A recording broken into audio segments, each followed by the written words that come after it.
Étudier la Bible, un podcast hebdomadaire pour approfondir la Bible, parole de Dieu. Hello à tous. On démarre cette semaine l'étude du chapitre 1er du livre de Ruth. La semaine dernière, on avait une introduction sur ce livre. On va étudier à présent ce texte. Donc, on va commencer par Ruth chapitre 1 et on va regarder ensemble et approfondir les versets 1 à 14. Je vais lire dans une Bible second 21. À l'époque des juges, il y eut une famine dans le pays. Un homme de Bethléem en Juda partit avec sa femme et ses 2 fils s'installer dans le pays de Moab. Le nom de cet homme était Elimelech, celui de sa femme Naomi, et ses 2 fils s'appelaient Machlon et Kiljon. Ils étaient Éphratiens de Bethléem en Juda. Arrivés au pays de Moab, ils s'y établirent. Elimelech, le mari de Naomi, mourut et elle resta avec ses 2 fils. Ils prirent des femmes moabites. L'une s'appelait Orpa et l'autre Ruth, et ils habitèrent là environ 10 ans. Machlon et Kiljon moururent aussi tous les 2, et Naomi resta privée de ses 2 fils et de son mari. Alors elle se leva, elle et ses belles-filles, afin de quitter le pays de Moab. En effet, elle y avait appris que l'Éternel était intervenu en faveur de son peuple et lui avait donné du pain. Elle partit de l'endroit où elle habitait, accompagnée de ses 2 belles-filles, et elle se mit en route pour retourner dans le pays de Juda. Naomi dit à ses 2 belles-filles, « Allez-y, retournez chacune dans la famille de votre mère. Que l'Éternel agisse avec bonté envers vous, comme vous l'avez fait envers ceux qui sont morts et envers moi. Que l'Éternel fasse trouver à chacun du repos dans la maison d'un mari. » Puis elle les embrassa.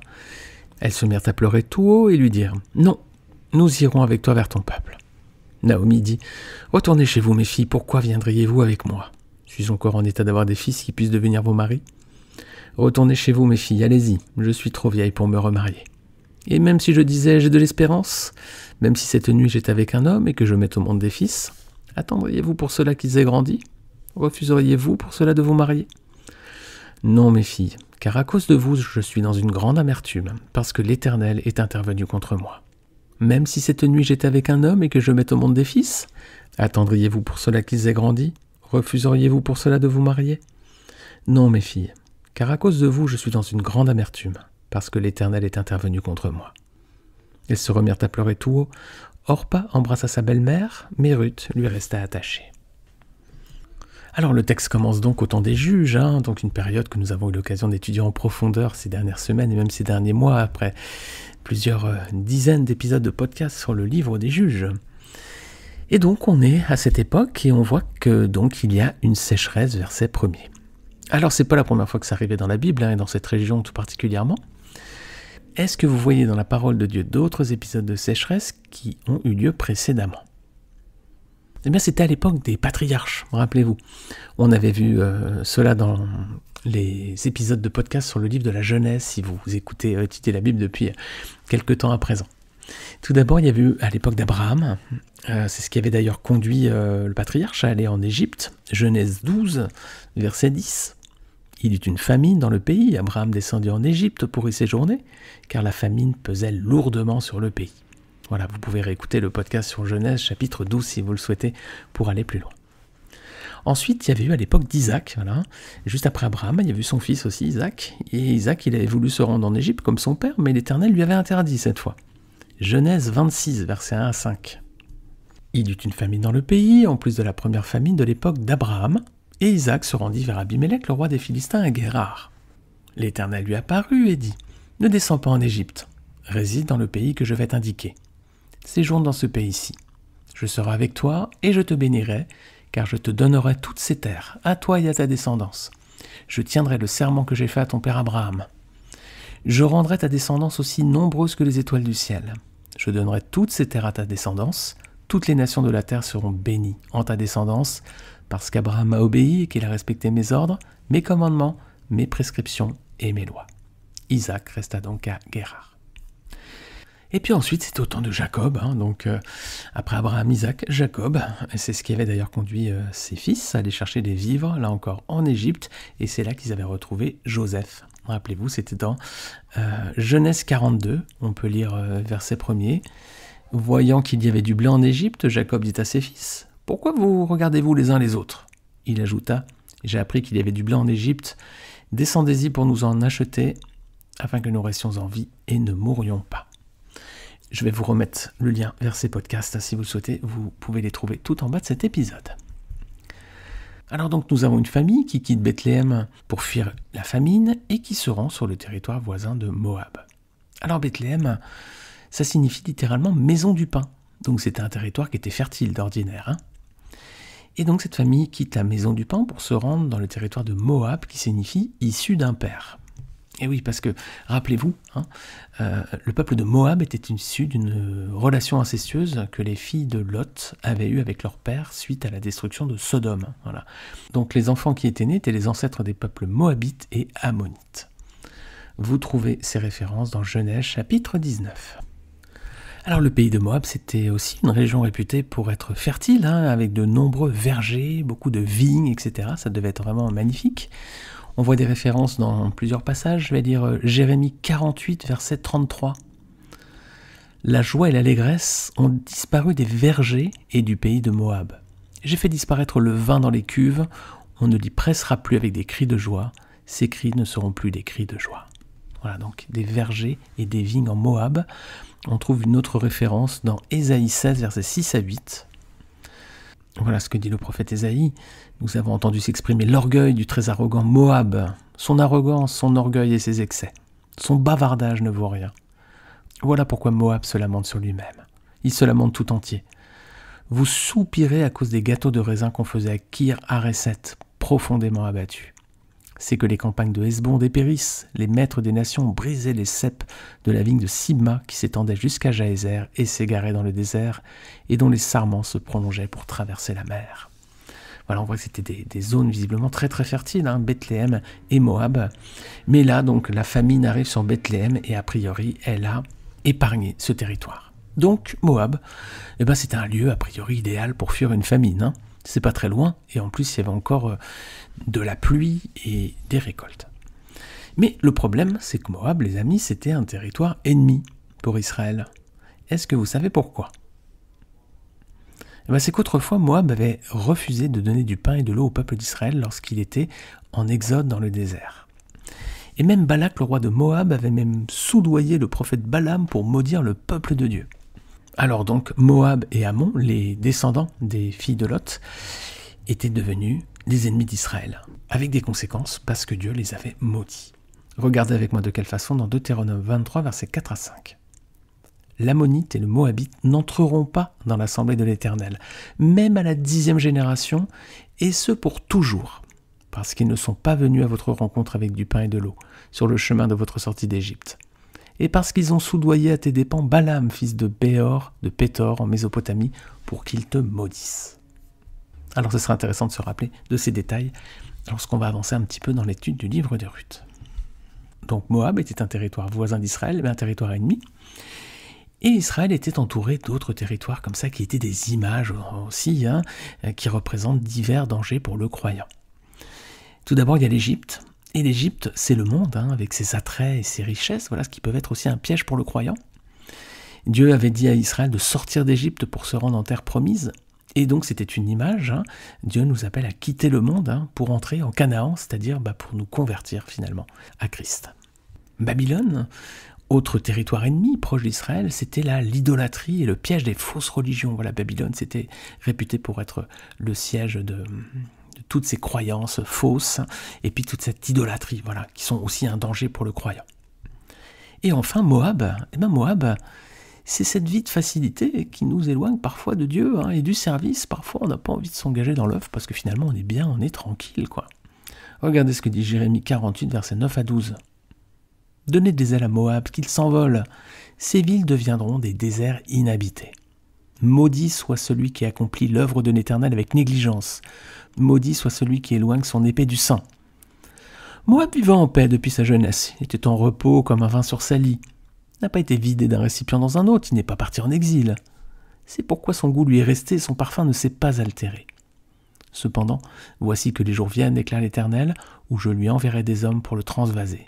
Ils videront ses récipients et feront éclater ses outres. » Donc, 3 territoires. L'Égypte, c'est le monde qui peut aussi nous piéger, voilà, il peut nous attirer. Parfois, on se sent l'envie d'avoir aussi ses richesses, tous ses attraits. Babylone, là c'est le piège, hein, fausse religion, idolâtrie. Et Moab, donc c'est la vie tranquille, facile, qui fait que parfois on n'a pas tellement envie de s'engager pour le service de Dieu. Alors le choix de cet homme Elimelech de quitter la terre promise et la maison du pain pour un territoire ennemi est une mauvaise décision. Alors sa démarche peut sembler légitime, il veut mettre sa famille à l'abri, mais ça démontre aussi un manque de foi dans les promesses de Dieu. Regardez avec moi, Psaume 111, verset 5. L'Éternel donne de la nourriture à ceux qui le craignent, il se souvient à toujours de son alliance. Voilà, donc Seigneur est fidèle, les amis. Donc c'était aussi un manque de foi de passer de la maison du pain à ce territoire ennemi. Et c'est aussi une leçon pour nous, d'une certaine façon. Si les épreuves arrivent, les amis, si nous sommes dans la détresse, ne nous éloignons pas du Seigneur. Ne lui tournons pas le dos pour aller chercher refuge dans le monde, que ce soit l'Égypte, Babylone ou Moab. Restons plutôt à l'abri, sous les ailes du Seigneur, pour y trouver le refuge et le secours. Je vous invite à lire tout le psaume 91, vous allez voir, c'est un récit magnifique justement qui reprend cette image, être à l'abri sous les ailes du Seigneur, et cette image de refuge et de secours. Un texte absolument magnifique, mais on est dans un format podcast d'une vingtaine de minutes, je ne veux pas trop dépasser. Alors, verset 2, on apprend le nom des personnages de cette scène. Alors, ils sont 4. L'homme, donc, s'appelle Elimelech, sa femme Naomi et leur fils s'appellent Machlon et Kiljon. Alors, leurs noms, ils sont riches en signification. Elimelech, ça veut dire « l'Éternel est mon roi ». Amen, les amis. Naomi, ça veut dire « mes délices, ma gracieuse ». Voilà, si vous appelez Naomi ou Noémie, vous avez un nom qui veut dire plein de belles choses. En revanche, les enfants, c'est Machlon, ça veut dire malade, grande faiblesse, et Kiljon, ça veut dire qu'il languit, dépérissement. Voilà, c'est pas des noms magnifiques.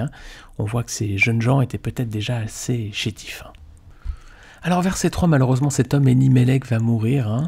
Lui qui était parti en Moab pour sauver sa vie va finalement y trouver la mort, les amis. Et oui, Proverbe 14-12 nous avertit, nous dit « La voie qui paraît droite à un homme peut finalement conduire à la mort ». Ce choix d'aller en Moab n'était visiblement pas une bonne décision. Alors verset 4, Naomi va donc rester veuve et ses 2 enfants vont se marier avec des femmes de la région. Bon, jusque-là on pourrait dire, c'est la vie normale. Mais là encore, les amis, tout comme déjà il y avait un manque de foi visiblement de quitter Bethléem pour aller en Moab, il y a aussi un manque de foi, mais surtout de la désobéissance au terme de l'alliance. Car les Israélites ne devaient pas se marier avec des femmes étrangères. Deutéronome 7, versets 3 à 4. Tu ne contracteras point de mariage avec ces peuples, tu ne donneras point tes filles à leurs fils, et tu ne prendras point leurs filles pour tes fils. Car ils détourneraient de moi tes fils, qui serviraient d'autres dieux, et la colère de l'Éternel s'enflammerait contre vous, il te détruirait promptement. Alors c'est un avertissement aussi, vous le savez, si vous êtes fidèle à ces émissions, on a détaillé plusieurs fois ces points. Les chrétiens ne doivent pas non plus se marier avec des non-chrétiens. Voilà, on peut prendre littéralement ce texte, c'est le même dans les conditions pour nous aujourd'hui. Pour nous, ce serait quelque chose comme « Tu ne contracteras point de mariage avec ces peuples non chrétiens, tu ne donneras point tes filles chrétiennes à leurs fils non chrétiens, tu ne prendras point leurs filles non chrétiennes pour tes fils chrétiens, car ils détourneraient de moi tes fils, qui serviraient d'autres dieux, et la colère de l'Éternel s'enflammerait contre vous. » Alors ici, donc, il y en a un mariage avec des femmes moabites, donc, qui se nomment Orpa et Ruth. Et là encore, leurs noms à toutes les deux sont assez parlants. Orpa, ça signifie cou, comme le cou, la nuque, ou opiniâtreté. Et Ruth, ça signifie ami. Voilà, si vous appelez Ruth, vous êtes une amie, une bonne amie. Et il est vrai que cette jeune femme, Ruth, va se révéler une véritable amie, au sens propre du terme, pour sa belle-mère Naomi. Alors dans la suite de l'histoire, verset 5, hélas, après 10 ans de mariage, cette fois c'est les 2 garçons qui vont mourir à leur tour. Alors la Bible ne dit pas dans quelles circonstances, mais leur nom laissait apparaître une certaine fragilité physique, visiblement. Donc Naomi se retrouve à présent seule, veuve et sans enfant. Alors on peut imaginer dans quelle tristesse elle se trouve, elle qui était en plus loin de sa terre natale et dans un pays étranger. Alors versets 6 et 7, qu'est-ce qu'elle décide de faire ? Elle décide de quitter Moab et de repartir dans le pays de Juda. Alors pas sur un coup de tête, mais c'est parce qu'elle a appris, je cite, que l'Éternel était intervenu en faveur de son peuple et lui avait donné du pain. Alors est-ce qu'elle repart seule ? Non, Regardez bien, elle est accompagnée de ses 2 belles filles, Ruth et Orpa. Mais versets 8 et 9, est-ce qu'elles vont faire le voyage ensemble ? Eh bien non. Tout d'abord, Naomi va les placer sous la bénédiction du Seigneur, elle va les bénir, elle va dire Que l'Éternel agisse avec bonté envers vous, comme vous l'avez fait envers ceux qui sont morts et envers moi. Que l'Éternel fasse trouver à chacune du repos dans la maison d'un mari. Alors visiblement, Ruth et Orpa étaient des jeunes filles douces. Noémie dit, vous avez fait preuve de bonté envers ceux qui sont morts et envers moi. Et ensuite, elle va les renvoyer dans leur famille. Alors, verset 9 et 10, quelle est l'attitude de ces belles filles? Est-ce qu'elles repartent et disent, bon bah d'accord, très bien, on s'en va? Non. Premièrement, elles pleurent, et puis elles disent qu'elles veulent venir avec elle vers son peuple. Alors, réponse de Naomi, versets 11 et 13, elle les renvoie de nouveau chez elle insiste, et elle leur dit quoi? Qu'elle est trop vieille et puis qu'elle ne pourra pas leur donner un nouveau mari, donc elle les bénit, elle leur dit que l'Éternel vous donne un nouveau mari, mais ça ne pourra pas venir de moi, quoi. Alors, qu'est-ce que vous pensez de l'attitude de Naomi par rapport à ces belles filles? Elle est gentille, qu'est-ce que vous pensez? On sent qu'elle veut quand même le meilleur pour ces jeunes femmes, parce qu'elle les bénit déjà, elle les place sous la bénédiction du Seigneur. Mais elle se montre quand même un peu ferme, voire un peu dure. D'ailleurs, elle dit « À cause de vous, je suis dans une grande amertume parce que l'Éternel est intervenu contre moi. » À cause de vous, c'est dur quand même, elles y sont peut-être pour rien, ces jeunes femmes, non? Alors peut-être que Naomi pense que l'Éternel a maudit sa famille, son époux et surtout ses enfants parce qu'ils s'étaient mariés à des femmes étrangères et moabites. Bon, mais c'est pas vraiment de la faute de ces femmes, visiblement. C'est plutôt de la faute des enfants, à la limite, qui avaient désobéi aux termes de l'alliance. Les femmes moabites ne connaissaient pas les termes de l'alliance. Alors c'est un enseignement pour nous, les amis. Naomi est dure, pourtant on sent qu'elle veut le bien pour ses belles filles, mais malgré tout, elle se montre assez rude, quoi. Alors nous aussi, les amis. On veut parfois le bien pour les autres, mais on ne sait pas l'exprimer correctement. On maîtrise mal les paroles qui sortent de notre bouche, on devrait avoir des paroles de bénédiction, et puis on a finalement des paroles méchantes. On veut dire le bien, puis finalement on dit le mal, et puis au lieu donc d'avoir des paroles d'amour, on a souvent des paroles blessantes, quoi. Alors attention à bien soigner les paroles qui sortent de notre bouche. Attention à savoir utiliser les mots, attention à savoir utiliser la tonalité, attention à ne pas avoir des paroles qui pourraient blesser, choquer, attrister ceux qui nous écoutent. Alors verset 14, les deux jeunes femmes vont se remettre à pleurer et puis elles vont faire un choix différent. Orpa va embrasser sa belle-mère et retourner dans sa famille, mais Ruth, elle, va décider de faire le chemin avec elle. Alors c'est une décision cruciale qui va changer profondément la vie de cette jeune femme, mais qui va avoir aussi des conséquences dans le futur pour tout le peuple d'Israël et même pour tous les hommes et les femmes du monde entier. Et c'est ce qu'on verra la semaine prochaine dans la suite de l'étude de ce chapitre 1. Je vous remercie de votre écoute, je vous remercie de votre fidélité à ces émissions, si vous les écoutez régulièrement. Si c'est le cas, je vous invite à les partager autour de vous. Le livre de Ruth est un livre magnifique, court, accessible, et vous allez voir que le salut est très très clair, la grâce de Dieu également. N'hésitez pas à partager ces études autour de vous à des chrétiens ou à des non-chrétiens, à des personnes de votre entourage, famille, amis, collègues, voilà, n'hésitez pas. C'est une façon aussi, je l'espère en tout cas, de leur donner accès d'une façon simple et compréhensible à la parole de Dieu. En tout cas, c'est le but de ces podcasts. J'espère, les amis, qu'ils atteignent cet objectif. En attendant de vous retrouver la semaine prochaine pour la suite du chapitre 1, je vous souhaite une très très bonne semaine sous les ailes protectrices de notre Dieu. Amen. Amen, les amis. Bonne semaine à tous.